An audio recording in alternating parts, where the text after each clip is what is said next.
Hello students, welcome to Ace the Exam. So before we starting our chapter, आज का हम thought देखते हैं क्या है. Thought of the day is your future is created by what you do today. ठीक है, हमारा फ्यूचर कैसे डिसाइड होता है? जो हम आज करते हैं. तो हमें आज मेहनत करनी चाहिए ताकि हम आगे सक्सेस हो सके. तो हमारा फ्यूचर किस चीज़ पे डिपेंड करता है? जो आज हम मेहनत करेंगे. ठीक है, तो अपना टॉपिक शुरू करते हैं. और आज का टॉपिक क्या है? कोग्निशन. Cognition and emotion. ठीक है, तो starting with the cognition. Cognition क्या है? इसकी एक सिंपल सी डेफिनेशन लिखी है मैंने. क्या है? Cognition is term refer to the mental process involves in gaining knowledge and comprehension. ठीक है, कोग्निशन क्या होता है? ये मेंटल प्रोसेस है जिसमें हम क्या होता है नॉलेज गेन करते हैं. और कोई भी चीज़ हम नॉलेज गेन करते हैं, स्किल्स गेन करते हैं, उसको कोग्निशन कहते हैं. ये दीज प्रोसेस, कोग्निशन में कौन कौन से प्रोसेस होते हैं? Thinking, knowing, remembering, judging and problem solving.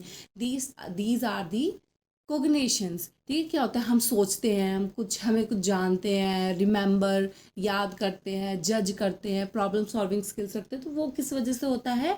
Cognition की वजह से होता है. और जो कोग्निशन है ये क्या है? ये हाई लेवल फंक्शन है. This is high level function of cognition. Is a high level function of brain. ठीक है, इसको नोटबुक में नोट कर लीजिए कि कोग्निशन क्या है? एक हाई लेवल फंक्शन है हमारे ब्रेन का, जिसमें हम क्या करते हैं? प्लानिंग करते हैं. Planning, imagine. ठीक है, इमेजिनेशन करते हैं. वो किस में करते हैं? ये कोग्निशन की वजह से ही करते हैं. इमेजिनेशन. परसेप्शन, परसीव करते हैं कुछ हम. परसेप्शन. ठीक है, these are included in cognition. ठीक है, तो एक सिंपल डेफिनेशन में हम कोग्निशन को दोबारा समझेंगे. ये एक मेंटल प्रोसेस है जिसमें हम थिंक करते हैं, रिमेंबर करते हैं, जज करते हैं, प्रॉब्लम सॉल्विंग स्किल करते हैं. ये हमारे ब्रेन का हाई लेवल फंक्शन है जिसमें हम प्लानिंग करते हैं, लैंग्वेज हमारी लर्न करते हैं, परसेव करते हैं, इमेजिनेशन करते हैं. तो these are called cognitions. So next, component of cognition. ठीक है, अब हम कंपोनेंट ऑफ कोग्निशंस पढ़ेंगे कि what are the components of cognition. Next, okay, first is perception. Perception क्या होता है? ये टाइप का कोग्निशन होता है जो हमें अलाउ करता है to organise and understand the world. ठीक है, हम लोगों को समझते हैं, हम अपने आसपास की चीज़ों को समझते हैं, उन्हें परसीव करते हैं, मतलब हम उन्हें अडाप्ट करते हैं. उन सब चीज़ों को क्या कहते हैं? परसेप्शन. हम सुनते हैं, हम देखते हैं, हम टच करते हैं. These are called come under cognition, perception cognition. The next one is attention. Attention क्या होता है? Attention is also cognitive process. वो क्या करता है? हमें कॉन्सेंट्रेट करता है स्टिमुलस पे और एक्टिविटी पे in order to more thoroughly later. ठीक है, अटेंशन क्या होता है? हम कोई भी चीज़ को अपनी डेली लाइफ में अटेंशन देते हैं, लर्न करते हैं. कोग्निटिव फंक्शन होता है, डेवलपमेंट होता है हमारा. ठीक है, डेली लाइफ सिचुएशन में. These are called attention. Memory. ठीक है, मेमोरी क्या होता है? मेमोरी कोग्निटिव का फंक्शन है जिसकी वजह से क्या होता है? हम कोई चीज़ भी कोड कर पाते हैं, स्टोर कर पाते हैं, हम अपने दिमाग में कोई भी इंफॉर्मेशन रख पाते हैं, कोई भी नॉलेज गेन कर सकते हैं. These are come under the memory. Thought. Thought क्या होता है? इसमें क्या होता है? हम अपने इंफॉर्मेशन रिसीव करते हैं. हम कोई भी दूसरे चीज़ों को लेके हम अपने थॉट दे सकते हैं. कोई भी इंफॉर्मेशन को लेके हम लिंक कर सकते हैं दो इंफॉर्मेशंस को. This is called thought. Language. ठीक है, language is a type of also cognition. ये होता है, हम लैंग्वेज की वजह से we ability to express our feelings, our emotion, our thought in terms of language. ठीक है, और लर्निंग. ठीक है, लर्निंग क्या होता है, ये एक टाइप का कोग्निशन प्रोसेस है। इसमें क्या होता है, हम न्यू इन्फॉर्मेशन लर्न करते हैं, अपने माइंड में डालते हैं और स्किल सीखते हैं। These are call comes under learning. ठीक है, दोबारा हम पढ़ लेते हैं। परसेप्शन, परसेप्शन हम कोई भी चीज़ परसीव करते हैं। अटेंशन, कोई भी चीज़ को हम अटेंशन देते हैं जो हमारे सराउंडिंग में होता है। मेमोरी, कोई भी चीज़ को हम लर्न करते हैं। थॉट, हम किसी भी चीज़ को लेके हम किसी भी दो चीज़ों के बीच में रिलेशनशिप लिंक कर सकते हैं थॉट्स की वजह से, क्योंकि हमारे पास नॉलेज होती है। लैंग्वेज होता है, हम अपने व्यूज़ और अपने फीलिंग्स, अपने इमोशन को एक्सप्रेस कर पाते हैं। और लर्निंग क्या होती है, कोई भी नई चीज़ को लर्न करना, that is called learning. These are the component of cognition. ये सारी एक्टिविटीज हमारी ब्रेन की होती है। ठीक है, the next slide is cognitive development in children. तो हेयर आर कोग्निटिव डेवलपमेंट के स्टेजेस होते हैं कुछ चिल्ड्रन में। ठीक है, जो किसने दिया है हमें, पियाजेट ने दिया है। ठीक है, पियाजेट ने हमें तीन, इसमें तीन ही लिखे हैं, चार है वैसे। ठीक है, चार, हाँ इसमें चार लिखे, अच्छा यहाँ पे लिखा हुआ है। ठीक है, तो फर्स्ट वन इज, हमें फोर पियाजेट ने वो दिए हैं कोग्निशन डेवलपमेंट इन चिल्ड्रन। ठीक है, first one is birth through about 2 years। ठीक है, एक पहला होता है sensory motor stage. First one is sensory motor stage. वो कब होता है, बर्थ थ्रू अबाउट 2 years, बच्चे के जन्म से 2 साल तक जो स्टेज होती है उसको क्या कहते हैं, sensory motor stage. During this stage children are about to learn the world through their senses and manipulations of the object। ठीक है, अपने इस उम्र में बच्चे क्या करते हैं, वर्ल्ड को लर्न करते हैं अपने सेंसेस से। क्योंकि इस टाइम पे बच्चे क्या कर रहे होते हैं, बहुत छोटे होते हैं, वो सिर्फ रो रहे होते हैं, अपने रो के हंस के ऐसे अपने सेंसेस से। This is called sensory motor, because जो बच्चे होते हैं वो अपने सेंसेस से वो बोल नहीं पाते, तो वो अपने सेंसेस से रो के बताते हैं कि मुझे भूख लगी है, और तो ये सब बता के वो अपने एक्सप्रेस कर पाते हैं अपने व्यू को। ठीक है, तो these are called sensory motor stage. Next one is pre operational stage, age 2 through 7। ठीक है, प्री ऑपरेशनल स्टेज है, वो कब से स्टार्ट होता है, 2 से लेके 7 तक। ठीक है, तो during this stage children developed memory and imagination. इस स्टेज तक बच्चे क्या लर्न कर चुके होते हैं, मेमोरी। मेमोरी मतलब याद, वो थोड़ा थोड़ा चीज़ें याद करने लग जाते हैं, और चीज़ें इमेजिन करने लग जाते हैं। ठीक है,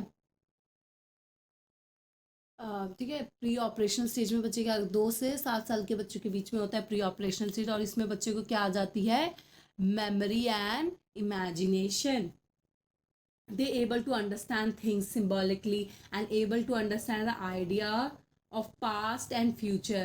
In this period, which has to stage intelligence and demonstrate use symbol language and use mature memory and imaginations are developed, but thinking is done in non logical। ठीक है, मतलब उनमें थिंकिंग डेवलप हो जाती है, इमेजिनेशन डेवलप हो जाती है, बट ये अभी भी छोटे होते हैं, थोड़ी नॉन लॉजिकल थिंकिंग होती है। कैसी होती है, नॉन लॉजिकल। ठीक है, तो बस याद रखना, सेंसरी मोटर जब बच्चे छोटे होते हैं, 2 साल की उम्र तक होते हैं, तब सेंसरी मोटर होता है। प्री ऑपरेशनल स्टेज कब आ जाता है, 2 से लेकर 7 वर्ष की उम्र में आ जाता है। ठीक है, उसमें मेमोरी और इमेजिनेशन आ जाती हैं। The next one is concrete operational stage. कब आता है, कॉन्क्रीट ऑपरेशनल स्टेज, इसमें थोड़ा गलत लिखा हुआ है, ये 7 साल से लेके 11 साल तक के बच्चों का होता है। ठीक है, इसमें क्या होता है, जो चिल्ड्रंस होते हैं ना, जो बच्चे होते हैं, वो मोर अवेयर हो जाते हैं एक्सटर्नल इवेंट्स को लेकर और अपनी फीलिंग्स को लेकर। ठीक है, 11 साल के बच्चे ना बहुत ज़्यादा अवेयर हो जाते हैं अपनी फीलिंग्स को लेकर। वो थोड़े, वो अंडरस्टैंड करने लग जाते हैं, अपने पेरेंट्स को अपनी बातें शेयर करने लग जाते हैं। आज स्कूल में ऐसा हुआ, उन्हें कोई मारता है तो सब कुछ आके बताते हैं, तो थोड़ा वो एक्सप्रेसिव होने लग जाते हैं। ठीक है, तो इसमें इन्होंने इन स्टेज में उन्होंने थोड़े 7 टाइप्स दिए हैं करेक्टर से। कन्वर्सेशन, 7 टाइप्स दिए, कन्वर्सेशन दिया है, number, length, liquid mass, weight and intelligence is demonstrated and logically and object. ठीक है, ऑपरेशनल थिंकिंग डेवलप हो जाती है. ठीक है, इस स्टेज में बच्चे बहुत ज़्यादा एक्सप्रेसिव हो जाते हैं और अपने थॉट्स डेवलप कर लेते हैं. ठीक है, और ठीक है, next one is formal operational stage. Formal operational stage में क्या होता है, children able to use logic and solve problem. इसमें मतलब 11 साल से बड़े बच्चे हो जाते हैं ना, तो अब वो मैथ्स के प्रॉब्लम सॉल्व करने लग जाते हैं. And the world around them plan the future. In this stage intelligence demonstrated through logical use of symbol. ठीक है, बच्चे इसमें थोड़े मेच्योर हो जाते हैं और अपने लॉजिक यूज़ करने लग जाते हैं. इससे पहले बच्चे अभी छोटे होते हैं ना, तो वो इतना लॉजिकली चीज़ें नहीं सोचते हैं. बट जब इस स्टेज में बच्चे आते हैं ना 11 साल से और उससे बड़े बच्चे, तो ये चीज़ें लॉजिकली सोचने लग जाते हैं, प्रॉब्लम सॉल्व करने लग जाते हैं, क्योंकि अब ये बड़े हो जाते हैं. ठीक है, understand, these are the 4 development in children given by, किसने दिया है, ये पियाजेट ने दिया है. ठीक है, पियाजेट की थ्योरी है. First one is sensory motor, pre operational, concrete operational and formal operation. These are the 4 cognitive development in the children. So next one is emotion. ठीक है, हमारा कोग्निटिव वाला टॉपिक यहीं खत्म हो गया, ज़्यादा बड़ा नहीं है, छोटा सा टॉपिक है. Next is emotion. इमोशन क्या होता है, बहुत सिंपल से वर्ड्स में अगर बोले तो इमोशंस हमारे फीलिंग्स, मतलब हम रोते हैं, हम हंसते हैं, दीज आर कॉल्ड इमोशन. ठीक है, so in definition we understand emotion can be understood as either state और as a process. कोई एक state हो जाए या फिर कोई एक process बोल सकते हैं emotion को. We understand as a state and emotion is a type of mental state that interact with other mental state and cause certain behavior. ठीक है, जो mental process क्या होता है, एक ही स्टेट और इमोशन, टाइप ऑफ इमोशन मतलब टाइप ऑफ मेंटल स्टेट है जो दूसरे मेंटल स्टेट के साथ इंटरेक्ट होता है और एक सर्टेन बिहेवियर दिखाता है. ठीक है, मतलब समझ गए ना कि कोई एक हमारा मेंटल स्टेट है जो हमारे दूसरे मेंटल स्टेट्स के साथ जाके इंटरेक्ट करता है और हमारे कोई सर्टेन बिहेवियर दिखाता है. मतलब हमारा कोई एक मेंटल स्टेट है, वो हमारे किसी मेंटल स्टेट्स के साथ इंटरेक्ट करेगा और जैसे हमें गुस्सा आ जाएगा. ठीक है, तो this is type of emotion, हमें हंसी आ जाएगी उस चीज़ पे, वो क्या हो गया, एक टाइप का इमोशन हुआ. Emotions are the part of state of mind. Basically emotion is our body reaction और एक्सटर्नल और इंटरनल इवेंट्स. ठीक है, जो इमोशन क्या है, हमारे बॉडी का रिएक्शन होता है, बहुत इंपॉर्टेंट है. हमारे बॉडी का एक रिएक्शन होता है जो एक्सटर्नल और इंटरनल इवेंट्स की वजह से होता है. हमारे अंदर कुछ चल रहा होता है तो हम रोने लग जाते हैं. ठीक है, और कोई अगर बाहर हमें कोई डांटता है और चिल्लाता है हम पे तो हम रोने लग जाते हैं. तो दीज आर कॉल्ड इंटरनल और एक्सटर्नल इमोशंस. जो एक होता है ये हमारे इंटरनली इवेंट या एक्सटर्नल इवेंट्स की वजह से बाहर आता है. सो next one is nature of emotion. ठीक है, अब इमोशन की कुछ नेचर्स पढ़ लेते हैं. मैंने यहाँ पे आप लोगों के लिए छोटे छोटे लिख दिए हैं कि आप लोगों को नोट्स ना बनाना पड़े. ठीक है, तो नेचर क्या है, it is conscious and subjective mental reaction towards a particular event and usually accompanied by the change in physiological and behavioural aspect. ठीक है, इमोशन क्या है, it is a conscious subjective mental reaction. ये conscious होता है, मतलब हम खुद कर रहे होते हैं, अनकॉन्शियस नहीं होता है. These are conscious mental reaction towards a particular event. किसी एक पर्टिकुलर इवेंट के लिए होता है. मतलब अगर हमें कोई शाबाशी देता है, हम जैसे हम फर्स्ट आते हैं तो हम खुश होते हैं, बहुत खुश होते हैं कि हम फर्स्ट आए. तो वो एक पर्टिकुलर इवेंट है, हम फर्स्ट आए तो हम खुश हुए. ठीक है, तो दीज आर कॉल्ड, जो इमोशंस होते हैं वो किसी पर्टिकुलर इवेंट्स के लिए होते हैं और इसके वजह से usually accompanied by the change in physiological and behaviour expect. और इसके वजह से हमारे बिहेवियरल एक्सपेक्ट में चेंजेस आती हैं. ठीक है, the next one is emotion is subjective experience. There is a 8 basic emotions. ठीक है, इमोशन क्या है, एक सब्जेक्टिव एक्सपीरियंस है और हमारे 8 बेसिक इमोशंस होते हैं. Emotion are needed for adaptation and survival and influence person and how to perceive the world. जो इमोशन होता है वो हमें हेल्प करता है, हमें ज़रूरत होती है हमेशा। वो हमें हेल्प करता है अडेप्टेशन में, मतलब किसी भी इन्वायरमेंट में अडेप्ट करने के लिए, सर्वाइव करने के लिए, influence a person how to perceive the world, और किसी को इन्फ्लुएंस करने के लिए कि कैसे वर्ल्ड को तुम परसीव करोगे, मतलब उसमें एडजस्ट करोगे। More interaction, emotion are connected to being uninformed और मिस इन्फॉर्म्ड। ठीक है, मोस्ट डिस्ट्रैक्शन इमोशन से क्या होता है, हम इतने अच्छे से किसी से कनेक्ट नहीं हो पाते हैं, अनयूनिफॉर्म्ड होता है। ठीक है, तो फिर हम अगर डिस्ट्रैक्टेड इमोशन हुआ तो हम बहुत इजीली अडैप्ट नहीं कर पाएंगे। Next one is component of emotion. ठीक है, सो हम पहले पढ़ते हैं what are the components of emotion and factors of emotion. ठीक है, फैक्टर्स और कंपोनेंट ऑफ इमोशंस क्या होते हैं। ठीक है, इमोशंस क्या होते हैं, देखो पहले ही हमने पहले पढ़ा कि कोई भी एक्सप्रेसिव बिहेवियर होता है किसी एक पर्टिकुलर इवेंट की वजह से। ठीक है, जैसे हमारा हम रोते हैं या हम हंसते हैं या हम खुश होते हैं, these are called the expressive behaviour towards a particular event. ठीक है, ठीक है, so what are the physical changes. ठीक है, चलो अब हम एक एक करके पढ़ेंगे कि इसमें फिजिकल चेंजेस और change in behaviour and emotional expression, emotional feelings, ये सब क्या होता है। ठीक है, starting with the physical changes. Physical changes क्या होता है, एक हमने थ्योरी, मतलब इसमें हमें एक अमेरिकन साइंटिस्ट विलियम जेम्स की बात पढ़ेंगे।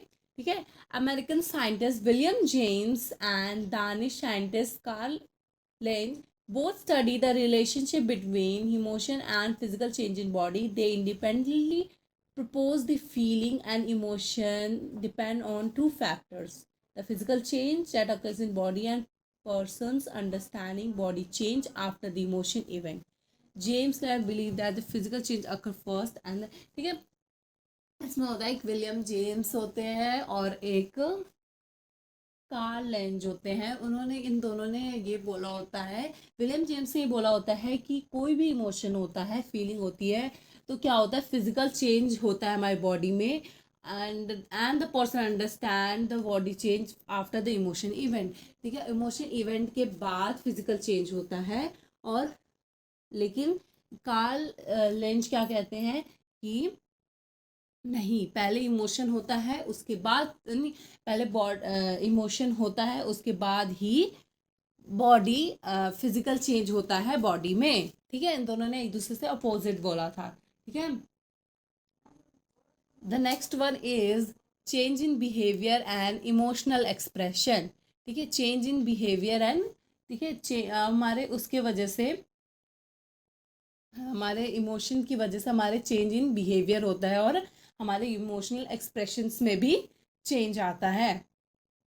Next one is emotional feeling. ठीक है, इमोशनल फीलिंग क्या होता है, emotional feeling often called feelings included experience such as hate, love, trust, joy, panic, fear and grief. Emotion are related to but different from mood. ठीक है, these are emotions. Love हो गया, hate हो गया, fear हो गया, तो these are called emotions, और इसको हम मूड नहीं कहते, दीज आर कॉल्ड इमोशंस। ठीक है, the next one is importance of emotion in education. There are several importance of emotions in education. क्या होता है, positive emotion directly related to interest and self motivation. Positive होगा अगर emotion, तो हमें motivate करेगा कि हम आगे बढ़े। The next one is positive emotion and motivation increase our attention to the task. ठीक है, पॉजिटिव मोटिवेशन होगा, पॉजिटिव मोटिवेशन होगा। ठीक है, positive motivation and positive emotion होगा तो हम अपने टास्क को लेके ज़्यादा मोटिवेटेड होंगे। Emotion depends upon the emotion for the motivation of the learning. ठीक है, हमारे जो इमोशंस हैं वो हमारे लर्निंग पे डिपेंड करते हैं। अगर हमें ज़्यादा इंटरेस्ट होगा तो भी हम सीखेंगे, नहीं तो हम उसे नहीं सीख सकते। So these are the some importance of emotions, ठीक है। इन एजुकेशन में क्या इंपॉर्टेंट है, वो हमें हेल्प करता है इमोशन, किसी चीज़ को लर्न करने में, किसी चीज़ को इंटरेस्ट बढ़ाने में, ठीक है। तो वो अगर हमारा इमोशंस अच्छे होंगे, अगर हम डिसबैलेंस होंगे, हम हमेशा स्ट्रेस में रहते हैं, हमेशा डर में रहते हैं कि मुझसे नहीं होगा, तो हम कोई चीज़ लर्न नहीं कर पाएंगे। तो emotion is play a very important role in education. So that's all for today. Thank you. Bye. And I will stay connected and I will catch you in next one.